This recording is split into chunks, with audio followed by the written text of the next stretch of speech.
Mardi va apporter plusieurs publications économiques. Donc jetons-y un coup d'œil avec le calendrier économique.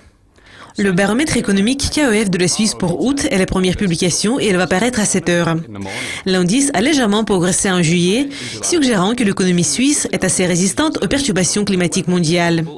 Les données sur les prêts nets aux particuliers du Royaume-Uni pour juillet vont suivre à 8h30.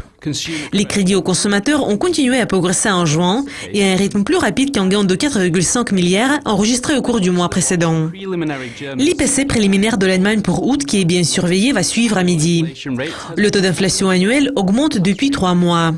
Et même s'il est modéré, il s'établit toujours à son plus haut sur 6 mois.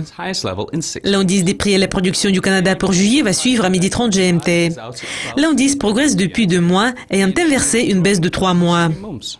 La confiance des consommateurs des États-Unis pour août, qui est d'une grande importance, va suivre à 14 heures. L'indice est resté presque inchangé en juin, car les consommateurs prévoient une expansion économique soutenue mais modérée. La confiance des consommateurs du Royaume-Uni pour août sera disponible avant 3h50. Les données de juillet publiées après le vote sur le Brexit ont montré la plus forte baisse mensuelle sur pas moins de 26 ans, ayant reculé de 11 points. Les productions industrielles préliminaires du Japon pour juillet va suivre avant 3h50. Les productions ont rebondi en juin, ayant inversé une baisse de 2,6% enregistrée au cours du mois précédent.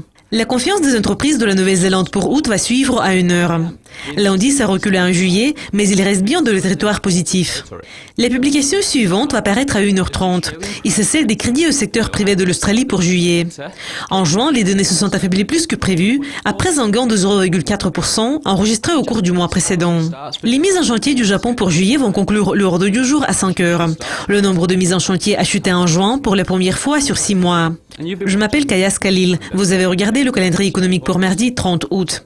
Ne manquez pas notre prochaine révision de publication prévue pour mercredi. Au revoir.